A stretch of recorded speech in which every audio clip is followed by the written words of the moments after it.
नमस्कार दोस्तों, बहुत बहुत स्वागत है आपका। दोस्तों, इस वीडियो में हम देखने वाले हैं जीव विज्ञान से संबंधित विभिन्न आयोगों में जो प्रश्न आए हैं उनको हम वन लाइनर के फॉर्म में देखेंगे। तो हम कौन कौन से चैप्टर कवर करेंगे उसको देख लेते हैं। सबसे पहले हम जीव विज्ञान का परिचय और उससे विभिन्न शाखाओं से संबंधित जो प्रश्न आए हैं उनको देखेंगे वन लाइनर के रूप में। इसके बाद हम क्लासिफिकेशन ऑफ लिविंग ऑर्गेनिज्म्स के देखेंगे। उसके बाद हम उत्परिवर्तन और विकास और अनुवांशिकी से संबंधित देखेंगे। फिर सेल और टिश्यू और ऑर्गन को देखेंगे। फिर ह्यूमन फिजियोलॉजी से संबंधित वन लाइनर देखेंगे। फिर अंतःस्रावी ग्रंथियों और हार्मोन से संबंधित देखेंगे। इसके बाद हम पाचन, उत्सर्जन एवं श्वसन तंत्र से संबंधित देखेंगे वन लाइनर। इसके बाद रक्त की संरचना एवं परिसंचरण तंत्र से संबंधित देखेंगे। फिर विटामिन एवं पोषण से संबंधित देखेंगे। इसके बाद हम देखेंगे मानव रोग उपचार से संबंधित उपकरण से संबंधित जो वन लाइनर है उन पे हम नज़र डालेंगे। फिर पादप जगत के वन लाइनर देखेंगे। जीवाणु, विषाणु और कवक से संबंधित देखेंगे। फिर प्रकाश संश्लेषण, इसके बाद जैव उर्वरक और अंत में हम मिसलिनियस प्रश्न देखेंगे। तो चलिए शुरुआत करते हैं दोस्तों। सबसे पहले हम देखते हैं जीव विज्ञान का परिचय देखते हैं, उनसे संबंधित शाखाओं और उपशाखाओं से जो प्रश्न आए हैं आयोगों में उनको देखते हैं। तो सबसे पहले हम देखते हैं कि विटीकल्चर जाना जाता है किस के लिए जाना जाता है। विटीकल्चर जाना जाता है अंगूर के उत्पादन के लिए। तो अंगूर के उत्पादन को क्या कहते हैं? विटीकल्चर कहते हैं। अगला देखते हैं विज्ञान की वह शाखा जिसमें आनुवांशिक जेनेटिक अभियांत्रिकी के द्वारा मानव प्रजाति में सुधार लाया जाता है, जानी जाती है यूजेनिक्स के नाम से। ठीक है, तो इसको क्या कहते हैं हम? यूजेनिक्स। वृद्धावस्था व काल प्रभावन के विषय में ज्ञान प्राप्त करने वाली विधा को क्या कहते हैं? तो वृद्धावस्था के विषय में जो स्टडी की जाती है उसको हम कहते हैं जेरेंटोलॉजी। अगला देखते हैं कीट कौन सा नहीं है? तो मकड़ी जो है वो एक कीट नहीं है। ठीक है, तो मकड़ी कीट नहीं है। अक्सर प्रश्न पूछे जाते हैं तो उसमें पूछा जाता है, 3 अन्य ऑप्शन दिए रहते हैं तो मकड़ी भी दी रहती है। तो आपको ये ध्यान रखना है कि मकड़ी जो है वो एक कीट नहीं है। इसके बाद हम देखते हैं जो ठंडे रक्त वाले जानवरों की श्रेणी में कौन से जाते हैं। ये आपका मेढक और सर्प जो है ये कोल्ड ब्लडेड एनिमल है। ठीक है, तो ठंडे रक्त वाले जानवर हैं। पक्षी वर्ग में नहीं आता है। चमगादड़ जो है एक पक्षी वर्ग में नहीं आता है। ये चमगादड़ जो होता है कौन सा होता है? मैमल होता है। ठीक है, इसके बाद हम देखते हैं वह पक्षी जो दुग्ध उत्पादित करता है, कपोत। इसके बाद देखते हैं सर्वाधिक तेज दौड़ने वाला पक्षी कौन सा है? तो ऑस्ट्रिच जो है वो सर्वाधिक तेज दौड़ने वाला पक्षी होता है। खुर नहीं पाए जाते हैं। जो पैरों में खुर होता है वो किस में नहीं पाए जाते हैं? तो गीदड़ में खुर नहीं पाए जाते हैं। वह जंतु जिसका मस्तिष्क उसके शरीर के अनुपात में सबसे बड़ा होता है। तो चींटी जो होता है उसका मस्तिष्क जो होता है उसके संपूर्ण शरीर के अनुपात से बड़ा होता है। आगे देखते हैं उत्परिवर्तन एवं विकास और अनुवांशिक से संबंधित वन लाइनर देख लेते हैं। जीन के भीतर अनुक्रम आधार परिवर्तन क्या कहलाता है? इसे कहते हैं उत्परिवर्तन। विकास के उत्परिवर्तन का सिद्धांत किसने दिया था? ये दिया था ह्यूगो डी व्रीज ने। ठीक है, तो ह्यूगो डी व्रीज ने दिया था विकास के उत्परिवर्तन का सिद्धांत। और उत्परिवर्तन होता क्या है? ये जीन के भीतर का जो अनुक्रम होता है उसको कहते हैं। एक वर्णांध पुरुष एक सामान्य महिला से विवाह करता है तो वर्णांधता के लक्षण जो उसमें होंगे वो किसमें उत्पन्न होंगे? तो उसकी पुत्रियों के जो पुत्र होंगे उनमें वो लक्षण उत्पन्न होंगे। पृथ्वी पर सबसे पुराना जीव कौन सा है? तो ब्लू ग्रीन एल्गी, हरित नील शैवाल जो हैं ये सबसे पुराने जीव हैं। ठीक है, तो आप ये ध्यान रखिएगा पृथ्वी पर सबसे पुराने जीव कौन से हैं? हरित नील शैवाल हैं। उसके बाद हम क्लासिफिकेशन ऑफ लिविंग ऑर्गेनिज्म से संबंधित कुछ वन लाइनर देखते हैं। फ्लाइंग फिश कौन सी है? तो मीन जो है एक फ्लाइंग फिश है। मच्छरों के नियंत्रण हेतु प्रयुक्त होने वाली कीटभक्षी मछली कौन सी है? तो गैम्बूसिया जो है वो मच्छरों के नियंत्रित करने वाली एक कीटभक्षी मछली है। एक जीवधारी के रूप में पृथ्वी का वैज्ञानिक नाम क्या है? तो ग्रीन प्लैनेट के नाम से पृथ्वी जानी जाती है। मानव सदृश लघुतम कपी कौन सा है? ये गिब्बन है। ये पीसीएस की 2 साल पहले लगभग 2016 या 2015 की परीक्षा में ये प्रश्न आया भी था। तो गिब्बन जो है ये मानव सदृश लघुतम कपी है। दांत वाली वेलों में विशालतम वेल कौन सी होती है? तो स्पर्म वेल जो होती है वो दांत वाली वेलों में विशालतम होती है। भारत की सबसे बड़ी मछली कौन सी है? तो वेल शार्क है। शहतूश शाल बनाई जाती है चीरू के बालों से। चीरू के बालों से शहतूश की जो शॉल होती है वो बनाई जाती है। समुद्री घोड़ा यानी सी हॉर्स क्या होता है? एक मछली होता है। ठीक है, तो ध्यान रखिएगा सी हॉर्स जो है समुद्री घोड़ा मछली होता है। गोलकृमि निमेटोड से होने वाला रोग कौन सा है? फाइलेरिया होता है। इससे पाँव जो है वो फूल जाता है, फाइलेरिया। तो ये होता किससे है? गोलकृमि और ये निमेटोड वर्ग का है। सबसे बड़ा अकशेरुकी कौन सा है? ये स्क्विड होता है, ठीक है। इसके बाद पित्ताशय किसमें नहीं होता है? तो चूहे में जो है वो पित्ताशय नहीं होता है। लिंग गुणसूत्र नहीं होते हैं, छिपकलियों में जो है वो लिंग गुणसूत्र नहीं होते हैं, ठीक है। तो छिपकलियों में लिंग गुणसूत्र नहीं होते। आगे देखते हैं, मेंडल ने अपने चिर प्रतिष्ठित वंशानुगति नियमों को प्रतिपादित करने में जिस पौधे का उपयोग किया है, तो आपको ये बताना है कि मेंडल ने जिस पौधे का इस्तेमाल किया था वंशानुगति नियम के लिए अपने देने के लिए, वो किया था मटर के पौधे का इस्तेमाल, ठीक है। तो मटर के पौधे का, गार्डन पीस को कहते हैं, मटर के पौधे का इस्तेमाल किया था। यौन संबंधित आनुवांशिक रोग है कौन सा है? हीमोफीलिया जो है यौन संबंधित आनुवांशिक रोग है। इसके बाद हम देखते हैं डायनासोर्स कहाँ पाए जाते थे, कब पाए जाते थे? तो डायनासोर्स पाए जाते थे जब मेसोजोइक युग चलता था, मेसोजोइक युग था, उस वक्त डायनासोर्स पाए जाते थे। अगला देखते हैं सेल, टिश्यू और ऑर्गन से संबंधित देखते हैं वन लाइनर। तो माइटोकॉन्ड्रिया ये क्या होता है? कोशिका के, जिसको कोशिका का पावर हाउस कहा जाता है, ठीक है। एक कोशिकांग होता है, ये कोशिका का पावर हाउस कहलाता है, कौन सा? माइटोकॉन्ड्रिया। डीएनए की द्विकुंडलिनी संरचना किसने दी थी? वॉटसन और क्रिक ने दी थी। द्विकुंडलिनी संरचना डीएनए की किसने दी थी? वॉटसन और क्रिक। एक मानव कंकाल में हड्डियों की कितनी संख्या होती है? तो 206 हड्डियां होती हैं मानव के शरीर में। पादप कोशिका जंतु कोशिका से भिन्न होती है, क्यों, किस कारण से भिन्न होती है, किस आधार पर भिन्न होती है? ये कोशिका भित्ति, ठीक है। तो पादप कोशिका में कोशिका भित्ति होती है, जबकि जंतु कोशिका में नहीं होती है। प्लाज्मा झिल्ली बनी होती है, ये प्रोटीन और लिपिड की बनी होती है, तो आपको ध्यान रखना प्लाज्मा झिल्ली किसकी बनी होती है? प्रोटीन और लिपिड से बनी होती है। मानव शरीर की सबसे छोटी हड्डी कौन सी है? तो मानव शरीर की जो सबसे छोटी हड्डी है वो कौन सी है? स्टेपीज है, ठीक। प्रत्यस्थ इलास्टिक ऊतक टिश्यू जो हड्डियों को एक साथ पकड़े रहते हैं उन्हें क्या कहते हैं? तो टिश्यूज यानी ऊतकों और हड्डियों के बीच में लिगामेंट्स होते हैं, जिनको हिंदी में स्नायु कहते हैं। ये क्या करते हैं?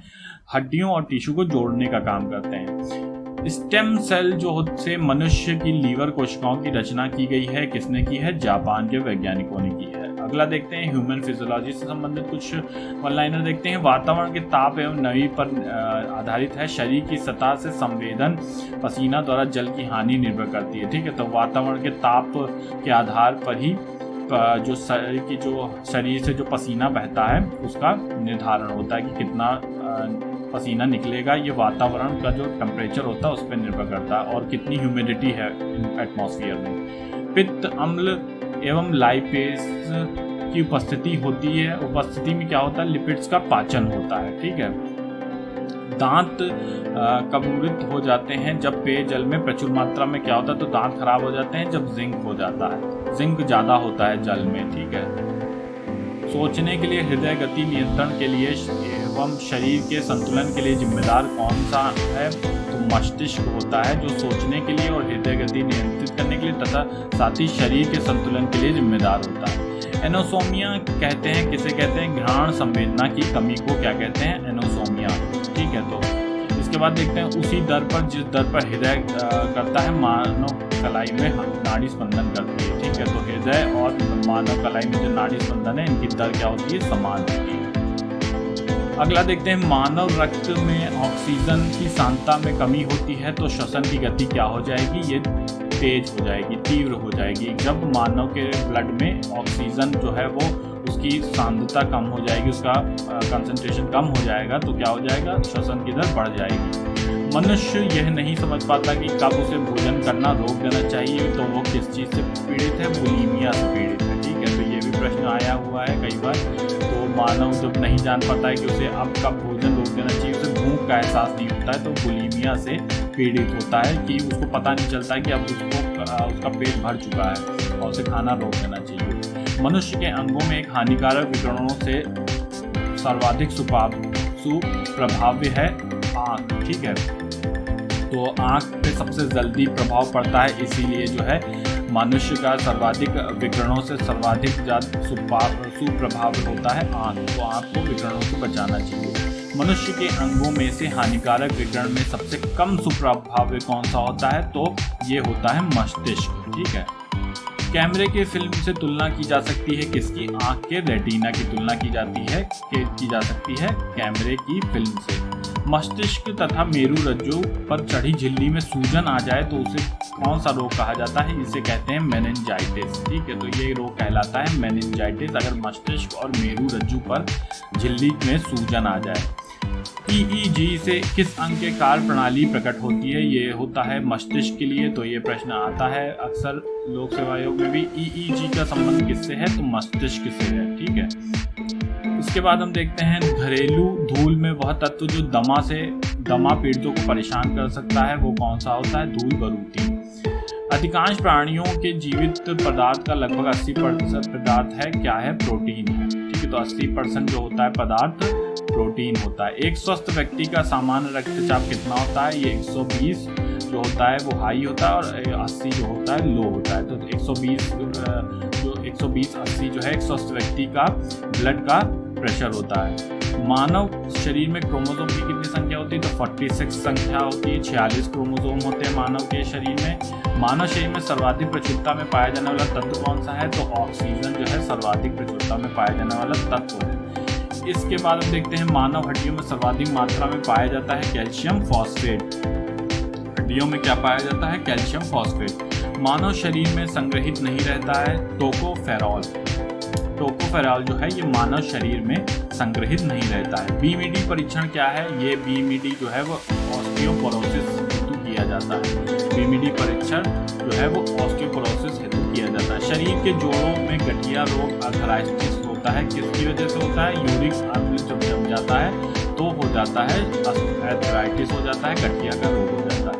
लंबे समय तक उपवास रखने का सर्वाधिक प्रभाव पड़ता है किस पे? गुर्दों पे पड़ता है। ठीक है, तो अगर बहुत लंबे समय तक कोई व्यक्ति उपवास रखता है तो उसके गुर्दों पे इसका असर पड़ता है। मानव स्वास्थ्य के लिए ट्रांस वसा यानी ट्रांस फैट जो है सामान्यतः हानिकारक समझा जाता है, क्योंकि ये क्या काम करता है? ये HDL के स्तर को बढ़ा देता है। तो अगर ट्रांस फैट लेता है कोई तो HDL का स्तर बढ़ जाता है। इसीलिए अक्सर बिस्कुटों और खाने वाले पदार्थों में ट्रांस फैट फ्री जैसा सिंबल शो रहता है कि उसमें लिखा रहता है कि ट्रांस फैट फ्री प्रोडक्ट है, क्योंकि ट्रांस फैट फ्री नहीं होगा। अगर उसमें ट्रांस फैट मौजूद रहेगा तो वो शरीर के HDL स्तर को बढ़ा देगा और वो शरीर को नुकसान करेगा। इसके बाद हम देखते हैं अस्थि एवं दंत निर्माण हेतु आवश्यकता होती है कैल्शियम और फास्फोरस की। ठीक है, तो अगर अस्थि और दांत के निर्माण हमें मजबूत करना है तो कैल्शियम और फास्फोरस की आवश्यकता होती है। भारत में जन्मे प्रत्येक 200 शिशुओं में से एक अतिसार से मर जाता है। इसका कारण क्या होता है? इसका कारण होता है रोटा वायरस। ठीक है, तो ये भी है। अल्कोहल के निराविशन के लिए मानव अंगों में उत्तरदायी है लीवर। ठीक है, यकृत उत्तरदायी है। मादा जनन पथ में पहुंचने के पश्चात मानव शुक्राणु अपनी निषेचन क्षमता सुरक्षित रखते हैं 1 से 2 दिन के लिए। ठीक है, तो 1 से 2 दिन के लिए शुक्राणु जो होते हैं वो जीवित रहते हैं। जब शरीर में निर्जलीकरण होता है तो पदार्थ जो सामान्य रूप से शरीर से लुप्त हो जाता है वो कौन सा होता है? Sodium chloride. ठीक है, तो जब शरीर में बहुत समय तक पानी, लंबे समय तक पानी ना पिए आदमी तो सोडियम क्लोराइड का अभाव हो जाता है। मानव शरीर में सबसे मजबूत मांसपेशी कौन सी होती है? तो मानव शरीर की सबसे मजबूत मांसपेशी है जबड़ा। इसके बाद हम देखते हैं मांसपेशी की बात हो रही है, हड्डी की बात नहीं हो रही है। हड्डी की बात होगी तो उसको हम क्या कहेंगे? फीमर कहेंगे। उसके बाद हम देखते हैं कि SA नोड नाम से जाना जाता है क्या? पेसमेकर जाना जाता है। पेसमेकर क्या होता है? ये एक तरीके का कृत्रिम हृदय होता है जो कि हृदय में जब खराबी आ जाती है तो उसके स्थान पे लगाया जाता है।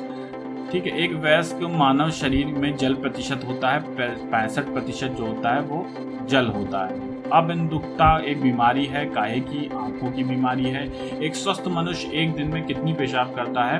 तो एक दिन में वो लगभग 1.5 लीटर तक पेशाब करता है। हमारे शरीर में अम्लीयता और क्षारकता के बीच जो तत्व संतुलन बनाए रखते हैं वो कौन सा होता है? फास्फोरस होता है, जो कि शरीर की बेसिक और एसिडिक नेचर को बीच में संतुलन बनाए रखता है। आगे देखते हैं पेशी थकान के लिए कौन सा तत्व उत्तरदायी है? तो लैक्टिक अम्ल उत्तरदायी है। इसीलिए शरीर में जब लैक्टिक अम्ल की मात्रा बढ़ जाती है तो हमें नींद सी और थकान सी महसूस होने लगती है। परितृप्ति एवं प्यास के केंद्र मानव मस्तिष्क में अवस्थित होता है हाइपोथैलेमस से। ठीक है, तो हाइपोथैलेमस जो होता है ये इसका कारण होता है। हृदय आराम करता है दो धड़कनों के बीच में, ठीक है। तो जब दो धड़कनें होती हैं उसके बीच में हृदय आराम करता है। मानव शरीर का तापक्रम जो है ना ही जाड़ों में घटता है और ना ही गर्मियों में बढ़ता है। कृत्रिम हृदय जो है ये कौन सा होता है? ज़ारविक 7। लेजर बीम का उपयोग किया जाता है आँख की चिकित्सा के लिए। मानव शरीर में यूरिया संश्लेषित होता है किसमें? यकृत में। आगे देखते हैं मेलानिन की पूर्ण अनुपस्थिति में अभिलक्षित होता है अवर्णकता। मानव शरीर की सबसे बड़ी ग्रंथि कौन सी है? यकृत है। ये भी प्रश्न कई बार पूछा गया है। मानव शरीर में अधिकतम मात्रा में पाया जाने वाला तत्व कौन सा है? तो कैल्शियम है जो मानव शरीर में अधिकतम पाया जाता है। त्वचा रंग के लिए जिम्मेदार कौन सा होता है? तो मेलानिन होता है जो त्वचा रंग का गाढ़ापन और त्वचा का हल्कापन निर्धारित करता है। तो मेलानिन की अधिकता और उसकी कमी से त्वचा का रंग डिसाइड होता है। मानव के लिए स्पष्ट दृष्टि की न्यूनतम दूरी क्या है? तो 25 सेंटीमीटर माना गया है कि उस मानव के लिए एक उपयुक्त और स्पष्ट दृष्टि होती है, न्यूनतम दूरी। इसके बाद हम अंतःस्रावी ग्रंथियों और हार्मोन से संबंधित वन लाइनर देखते हैं। मानव शरीर में वह ग्रंथि जो अंतःस्रावी एवं बाह्यस्रावी दोनों ही प्रकार की ग्रंथि है। तो अग्नाशय जो है ये दोनों ही प्रकार की ग्रंथि है, ये अंतःस्रावी भी है और बाह्यस्रावी भी है। तो ये इंपॉर्टेंट है, इसको ध्यान रखिएगा। कौन जैव उत्प्रेरक है तथा शरीर में उसी स्थान पर कार्य करते हैं जहां वे उत्पादित होते हैं? तो एंजाइम जो होते हैं ये क्या होते हैं? ये कैटलिस्ट होते हैं, ठीक है। ये उत्प्रेरक होते हैं जो शरीर में विभिन्न उत्प्रेरणों का काम करते हैं और शरीर में उसी स्थान पर अपना कार्य करते हैं जहाँ पे उत्पादित होते हैं। तो जहाँ पे इनकी ज़रूरत होती है वहीं उत्पादित होते हैं और वहीं पर अपना काम करते हैं। आयोडीन युक्त हार्मोन कौन सा है? तो थायरॉक्सिन जो है ये आयोडीन युक्त हार्मोन है। इसके बाद हम देखते हैं पित्ताशय में उपस्थित पत्थर पाचन करते हैं वसा का। स्त्रियों में रजोनिवृत्ति के पश्चात उत्पादन समाप्त हो जाता है एस्ट्रोजन का, ठीक है। तो इनके स्त्रियों में जो होता है रजोनिवृत्ति के पश्चात उत्पादन समाप्त होता है एस्ट्रोजन का। पादप हार्मोन है साइटोकाइनिन जो है ये एक पादप हार्मोन है। ऑक्सिन जो है ये भी एक पादप हार्मोन है। जिब्रेलिन जो है ये भी एक पादप हार्मोन है। एब्सिसिक अम्ल ये भी एक पादप हार्मोन है। एथिलीन भी एक पादप हार्मोन है। फ्लोरिजेंस भी जो है वो एक पादप हार्मोन है। तो ये सभी जो हैं ये एक पादप हार्मोन है। तो हार्मोन जो पेड़ों के जो हार्मोन है वो कौन कौन से? साइटोकाइनिन है, ऑक्सिन है, जिब्रेलिन, एब्सिसिक अम्ल और एथिलीन और फ्लोरिजेंस। मानव शरीर में सबसे छोटी ग्रंथि कौन सी होती है? तो पिट्यूटरी जो होती है सबसे छोटी ग्रंथि होती है। फल परिपक्वता के लिए उत्तरदायी पादप हार्मोन है एथिलीन। तो एथिलीन जो होता है ये फल की परिपक्वता को बढ़ाता है, फल को परिपक्व करता है, इसके लिए उत्तरदायी होता है। लड़ो या उड़ो की धारणा संबंधित हार्मोन उससे कौन सा है? तो एड्रेनलिन एक ऐसा हार्मोन कहा जाता है जो फाइट और फ्लाइट को प्रदर्शित करता है। प्रोटीन जो है एंजाइम मूलतः होते हैं। एंजाइम क्या होते हैं? एंजाइम मूलतः प्रोटीन होते हैं। तो एंजाइम क्या होते हैं? ये जैव उत्प्रेरक भी होते हैं और ये प्रोटीन भी होते हैं।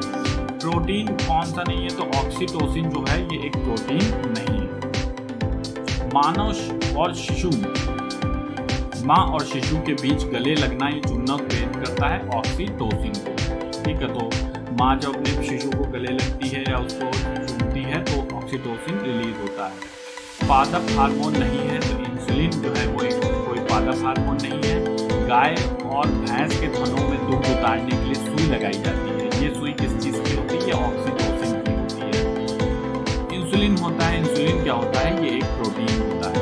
मानव हार्मोन इंसुलिन उत्पन्न करता है अग्नाशय में, ठीक है। तो इंसुलिन कहाँ उत्पन्न होता है? अग्नाशय में। मेलानिन हमारे शरीर की रक्षा करता है, किससे रक्षा करता है? मेलानिन हमारे शरीर की रक्षा करता है पराबैंगनी किरणों से। फिर अब हम डाइजेस्टिव, एक्सक्रीटरी और रेस्पिरेटरी सिस्टम से संबंधित प्रश्न देख लेते हैं, वन लाइनर देख लेते हैं। अग्नाशय को पाचक रस के उत्पादन के लिए उत्तेजित करने वाला हार्मोन कौन सा है?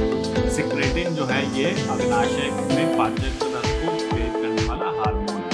मानव शरीर में पाचन का अधिकांश भाग उत्पन्न होता है छोटी आंत से, ठीक है। तो मानव शरीर में पाचन का अधिकांश भाग संपन्न होता है छोटी आंत से।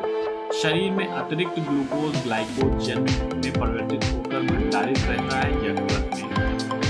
प्रोटीनों के पाचन में सहायक एंजाइम कौन सा है? ये है ट्रिप्सिन। ट्रिप्सिन जो होता है वो प्रोटीन के पाचन में सहायक एंजाइम साइन है। मानव गुर्दे का सामान्य कार्य नहीं है रक्त में शर्करा की मात्रा का नियंत्रण करना। दोषयुक्त वक्र वाले व्यक्ति के लिए अपोहन का उपयोग किया जाता है। इनमें से निहित प्रक्रम है परासरण, ठीक है, तो जिसकी किडनी खराब हो जाती है उसके लिए इस्तेमाल किया जाता है डायलिसिस का। इसके बाद हम देखते हैं वक्र से मूत्र की मात्रा का निस्तारण नियंत्रित किया जाता है एडीएच हार्मोन द्वारा। यदि मूत्र में एल्बुमिन आ रहा है तो ऐसे व्यक्ति के अंग जो फेल हो जाने से पीड़ित होने की संभावना है, तो सबसे ज्यादा संभावना रहती है कि किडनी फेल होने की। श्वसन में ऊर्जा उत्पादित होती है एटीपी के रूप में, तो श्वसन जब होता है तो एटीपी फॉर्म में ऊर्जा उत्पादित होती है। हवा में तैरते हुए श्वसनीय सूक्ष्म कणों का आकार होता है 5 माइक्रोन से भी कम होता है। अगला देखते हैं, शरीर में पित्त का निर्माण होता है यकृत में, तो शरीर में पित्त का निर्माण कहाँ होता है, ये यकृत में होता है। शरीर में सारा रक्त शुद्ध होता है किडनी के माध्यम से। मानव मूत्र का पीला रंग एक वर्णक के कारण होता है, इसको क्या कहते हैं, इसको हम कहते हैं यूरोक्रोम, ठीक है। तो पीला रंग क्यों किसमें होता है, मानव मूत्र में जो पीला रंग होता है यूरोक्रोम के कारण होता है। मानव का मुख्य नाइट्रोजनी उत्सर्जी पदार्थ कौन सा है, तो यूरिया है मुख्य उत्सर्जनी नाइट्रोजनी पदार्थ। यूरिया रक्त में पृथक किया जाता है किसके द्वारा, गुर्दों द्वारा यूरिया जो है रक्त से पृथक किया जाता है। अगला देखते हैं, यदि वसा एवं तेल का अधिक समय तक भंडारण किया जाए तो उनका स्वाद और गंध परिवर्तित हो जाता है, जिसका कारण क्या होता है, ऑक्सीडेशन यानी ऑक्सीकरण इसका कारण होता है। वह उद्योग जिसमें रेनिन एक एंजाइम होता है, रेनिन का प्रयोग किया जाता है, तो पनीर उद्योग में इसका प्रयोग किया जाता है। साइनाइड विषपान से तुरंत मृत्यु हो जाती है क्योंकि ये सीधे असर करता है कोशिकीय श्वसन पे, ठीक है। तो साइनाइड आपने सुना होगा कि बहुत से जो खासतौर से जो श्रीलंकाई आतंकवादी संगठन जो था लिट्टे, उसके सारे ज़्यादातर उसके जो सदस्य थे वो साइनाइड अपने पास रखते थे और जब भी पकड़े जाते थे तो साइनाइड खा लेते थे। तो साइनाइड जो था एक विषपान होता है, एक जहर होता है जो कि कोशिकीय श्वसन को सीधे डैमेज कर देता है। जिस श्वास को हम बाहर निकालते हैं उसमें कार्बन डाइऑक्साइड की मात्रा कितनी होती है, तो ये भी देखिए जानकारी अच्छी है। इसको भी इस तरह के प्रश्न अक्सर पूछ लिए जाते हैं। तो कार्बन डाइऑक्साइड कितनी होती है, 4% की मात्रा होती है, उसमें कार्बन डाइऑक्साइड की मात्रा होती है 4%। आगे हम देखते हैं रक्त की संरचना एवं परिसंचरण तंत्र से संबंधित वन लाइनर देख लेते हैं। हीमोग्लोबिन का रंग कैसा होता है, लाल होता है, ठीक है। तो लाल रंग होता है हीमोग्लोबिन का। फेफड़ों से कोशिकाओं तक ऑक्सीजन का वाहक होता है हीमोग्लोबिन। ऊतकों से फेफड़ों तक कार्बन डाइऑक्साइड पहुंचाता है हीमोग्लोबिन। तो हीमोग्लोबिन क्या करता है, ऊतकों से फेफड़ों तक कार्बन डाइऑक्साइड को पहुंचाता है। रक्त में ग्लाइकोसिलेटेड हीमोग्लोबिन का मापन होता है मधुमेह प्रबंधन के लिए। त्रिकोष्ठी हृदय पाया जाता है उभयचरों में, जो है 3 चैम्बर वाला हृदय पाया जाता है। जब वक्र कार्य करना बंद कर देता है तो रक्त में नाइट्रोजनी अपशिष्ट का पदार्थ का संचय होता है। रक्त समूहों की खोज किसने की थी, ये लैकॉर्ड लैंड स्कीनर ने जो है रक्त ब्लड ग्रुप्स की खोज की थी। मानव रक्त दान के लिए सार्वत्रिक दाता यूनिवर्सल डोनर कौन होता है, तो वो ग्रुप के जो भी व्यक्ति होते हैं वो सभी को अपना ब्लड दे सकते हैं, वो यूनिवर्सल डोनर कहे जाते हैं। थ्रोम्बिन का संबंध किससे है, थ्रोम्बिन जो है रक्त जमाव से, ब्लड क्लॉटिंग से है। तो थ्रोम्बिन अगर उपस्थित होता है तो ब्लड क्लॉटिंग होती है आसानी से। जब रक्त में ऑक्सीजन की सांद्रता कमी आती है तो श्वास की गति क्या हो जाती है, बढ़ जाती है। हृदय की धड़कन नियंत्रित करने के लिए आवश्यक खनिज है पोटेशियम। तो पोटेशियम लेने से हृदय की धड़कन जो है नियंत्रित होती है। यदि माता पिता के रक्त समूह में ए तथा बी हो तो नवजात शिशु में असंभव है। कौन सा रक्त ब्लड ग्रुप नहीं होगा, तो ओ नहीं होगा। अगर कोई माता या पिता में से कोई ए ग्रुप का है और दूसरा ए बी ग्रुप का है तो ये निश्चित है कि ओ नहीं होगा बच्चों में। रक्त के हीमोग्लोबिन के साथ अनुक्रमणीय यानी कि इररिवर्सिबल संश्लिष्ट बनाता है कार्बन मोनोऑक्साइड, ठीक है। तो कार्बन मोनोऑक्साइड इसीलिए जो है बहुत ही हानिकारक होता है और ये ब्लड को और हीमोग्लोबिन के लिए बहुत ही ज़्यादा इससे मृत्यु भी हो सकती है, ठीक है। जार्विक 7 जो है क्या है, ये कृत्रिम हृदय है। ऐसा माना जाता है कि शरीर में कोलेस्ट्रॉल जमा होने से होता है, क्या होता है, हृदय खराब हो जाता है, हृदय में विकार हो जाता है, धमनियों में कोलेस्ट्रॉल जम जाता है, जिससे क्या होता है ब्लड फ्लो नहीं हो पाता है सही तरीके से, और जो होता है धमनियाँ फेल हो जाती हैं और हृदय में डैमेज हो जाता है, जिससे कि हार्ट अटैक आ जाता है। ऊंचे पर्वतीय क्षेत्रों में नाक से रक्त बहने लगता है। इसका कारण क्या होता है, रुधिर केशिका नली जो होती है उसका दबाव बाहर के दबाव से अधिक हो जाता है, तो ब्लड जो है वो बाहर जाने लगता है। आगे देखते हैं रुधिर वर्णिका यानी हीमोग्लोबिन में धातु होती है, तो लोहा होता है। तो आपने हीमोग्लोबिन को अगर आप दो भागों में तोड़ेंगे तो एक हो गया हीमो और दूसरा हो गया ग्लोबिन, ठीक है। तो इसमें क्या होता है, लोहा होता है। भारत में पहला सफल हृदय प्रत्यारोपण किया गया था, किसके द्वारा, डॉक्टर वेणुगोपाल। WBC का बनना और RBC का विनाश होना ये कहाँ होता है, प्लीहा यानी स्प्लीन में ही WBC बनती है और RBC वहाँ पे नष्ट हो जाती है। अब हम देखते हैं विटामिन और पोषण से संबंधित कुछ क्वेश्चन वन लाइनर देख लेते हैं। सोयाबीन के बीज में क्या पाया जाता है, 40% प्रोटीन पाया जाता है, 20% तेल पाया जाता है। तो इसीलिए कहा जाता है कि सोयाबीन में काफ़ी ज़्यादा प्रोटीन होता है। माँ का दूध नवजात को लगभग संपूर्ण आहार प्रदान करता है, किंतु इसमें अभाव किस चीज़ का होता है, इसमें अभाव होता है आयरन का, लोहे का अभाव होता है। विटामिन सी का सबसे अच्छा स्रोत क्या है, आंवला जो है विटामिन सी का सबसे अच्छा स्रोत है। एक विटामिन जो सूर्य के प्रकाश की उपस्थिति में त्वचा में बनता है, तो विटामिन डी जो है वो सूर्य के प्रकाश की उपस्थिति में ही बनता है। शरीर के लिए उचित विकास के लिए अनिवार्य कौन से हैं, तो विटामिन जो है ये जो है शरीर के उचित विकास के लिए अनिवार्य है, तो ये बहुत इंपॉर्टेंट है, कई बार पूछा जा चुका है। विटामिन सी में के समृद्ध स्रोत कौन से हैं, तो विटामिन सी जो है वो खट्टे फलों से प्राप्त होता है, इसमें नींबू, संतरा, आंवला ये सब प्रमुख है। एक अच्छे आहार द्वारा प्राप्त नहीं किया जा सकता, तो विटामिन डी जो है अभी हमने बात की, विटामिन डी जो सूर्य की रोशनी में ही बनता है, इसलिए आहार से नाम मिलके हमें इसको सूर्य के प्रकाश से प्राप्ति होती है। विटामिन सी का रासायनिक नाम क्या है, एस्कॉर्बिक अम्ल कहते हैं इसको। विटामिन सी को क्या कहते हैं, एस्कॉर्बिक अम्ल। वह विटामिन जो मानव शरीर में कैल्शियम, फास्फोरस उपापचय में प्रमुख भूमिका निभाता है। विटामिन डी जो है ये विटामिन जो मानव शरीर में कैल्शियम और फास्फोरस के उपापचय में भूमिका निभाता है। गाय के दूध में क्या होता है, गाय के दूध में केसीन होता है, तो ये भी क्वेश्चन कई बार केसीन होता है गाय के दूध में। इसके बाद देखते हैं फंक ने आविष्कार किया था, किस चीज़ का किया था, 2015 में लोक सेवा आयोग की परीक्षा में आया था, तो विटामिन का आविष्कार किया था। हमारे शरीर में निर्माण नहीं होता है, विटामिन ए का निर्माण नहीं होता है। जल में घुलनशील कौन कौन से हैं, विटामिन बी, सी जो है वो जल में घुलनशील है। जल में घुलनशील जो होते हैं वो विटामिन बी और विटामिन सी घुलनशील होते हैं। इसके अलावा जो होते हैं वो वसा में घुलनशील होते हैं। शरीर में भंडारित नहीं होता, विटामिन सी जो है वो शरीर में नहीं भंडारित होता, इसीलिए जो है विटामिन सी हमें रोज का रोज लेना पड़ता है, ठीक है। और इससे इम्यूनिटी भी तगड़ी रहती है, मजबूत रहती है। मानव शरीर में विटामिन ए संचित रहता है, जठर में, लीवर में इसको संचित रहता है। वह तत्व जो समुद्र में बहुतायत से प्राप्त होता है, एक विशिष्ट कमी वाली वादी में दिया जाता है, आयोडीन, ठीक है। तो आयोडीन जो है वो हमें समुद्र में बहुतायत रूप से प्राप्त होता है। उन देशों में जहाँ के लोगों का मुख्य खाद्यान्न पॉलिश किया हुआ चावल होता है, वहाँ के लोग पीड़ित रहते हैं, किससे, बेरी रोग से पीड़ित रहते हैं, ठीक है। तो इसको भी ध्यान रखिए। आगे देखते हैं प्रोटीन की अधिकतम मात्रा पाई जाती है सोयाबीन में। हमने अभी देखा सोयाबीन में कितने % प्रोटीन होता है, 40% प्रोटीन होता है। साइनोकोबालामिन जो है ये कौन सा है, तो विटामिन B12 को हम क्या कहते हैं, साइनोकोबालामिन भी कहते हैं। विटामिन B12 में मौजूद धातु कौन सी होती है, तो कोबाल्ट होती है। तो देखिए इसके नाम में ही कोबालामिन है, तो कोबाल्ट होती है। तो साइनोकोबालामिन जो है विटामिन B12 को कहते हैं, इसमें कोबाल्ट धातु होती है। प्रोटीन एकत्रित होती है अमीनो अम्ल में। भोजन का प्रमुख अंग कौन सा है, तो कार्बोहाइड्रेट भोजन का प्रमुख अंग है। गाय का दूध पीले सफेद रंग का होता है, जिसका कारण होता है क्या, केसीन के साथ साथ कैरोटीन का भी होना, ठीक है। तो केसीन हमने देखा ही था गाय के दूध में पाया जाता है, और पीले रंग जो है कैरोटीन की वजह से होता है, तो केसीन के साथ साथ कैरोटीन भी होता है। लौह के अवशोषण में मदद करता है, विटामिन सी जो है ये आयरन के अब्जॉर्प्शन में मदद करता है।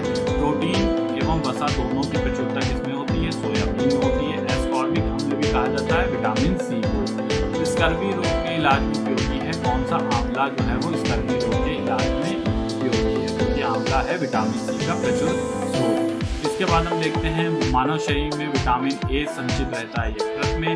वह तत्व जो समुद्र में बढ़ता है, तो आयोडीन हम देख चुके हैं। इसके अलावा हमने पॉलिश किया भोजन देखा था, बेरी प्रोटीन की अधिकतम मात्रा पाई जाती है सोयाबीन में। साइनोकोबालामिन विटामिन B12 हमने देखा था, और विटामिन B12 में मौजूद धातु कौन सी है, तो कोबाल्ट है। आगे देखते हैं प्रोटीन एकत्रित होता है अमीनो में, ये भी हम देख चुके हैं। भोजन कार्बोहाइड्रेट और गाय का दूध पीले सफेद रंग का होता है, ये भी देख चुके हैं। केसीन के साथ साथ कैरोटीन होता है। लौह के अवशोषण में मदद करता है। विटामिन सी, प्रोटीन वसा दोनों में प्रचुरता होती है, सोयाबीन में होती है। एस्कॉर्बिक अम्ल कहा जाता है विटामिन सी को। स्कर्वी रोग के इलाज में कौन सा आंवला मददगार होता है। किसी स्वप्न को पर्याप्त समय तक याद रखने में कौन सा मददगार होता है, विटामिन B6 मददगार होता है। तो विटामिन B6 जो है ये आपका किसी स्वप्न को पर्याप्त समय तक याद रखने में मददगार होता है। थायमिन किसे कहते हैं, विटामिन B1 को थायमिन भी कहते हैं, ठीक है। वसा के चापचयी प्रक्रम में से मिलती है अधिकतम ऊर्जा। प्रति ग्राम सबसे अधिक कैलोरी होती है किसमें, वसा में। बाल जिस प्रोटीन का बना होता है उसको क्या कहते हैं, केराटिन कहते हैं, ठीक है। तो बाल केराटिन नामक प्रोटीन का बना होता है। कैल्शियम का सबसे प्रचुर स्रोत है रागी। बच्चों में प्रोटीन की न्यूनता के कारण जो रोग उत्पन्न होता है मैरास्मस, ठीक है। मैरास्मस नामक रोग किसमें होता है, तो लोक सेवा प्रतिशत परीक्षा में आया था कि 4 ऑप्शन दिए थे और उसमें से एक मैरास्मस दिया था। पूछा गया था बच्चों में होने वाला कौन सा रोग है, तो उसमें मैरास्मस सही उत्तर था, ठीक है। तो बच्चों में जो रोग होता है वो मैरास्मस होता है। ये होता किस कारण है, प्रोटीन की कमी के कारण होता है। अल्फा कैरोटीन एक प्रोटीन है जो उपस्थित है ऊन में, ठीक है। अल्फा कैरोटीन एक प्रोटीन है जो ऊन में उपस्थित होता है। दूध का धवल रंग ये किस कारण होता है, कैसीन के कारण होता है।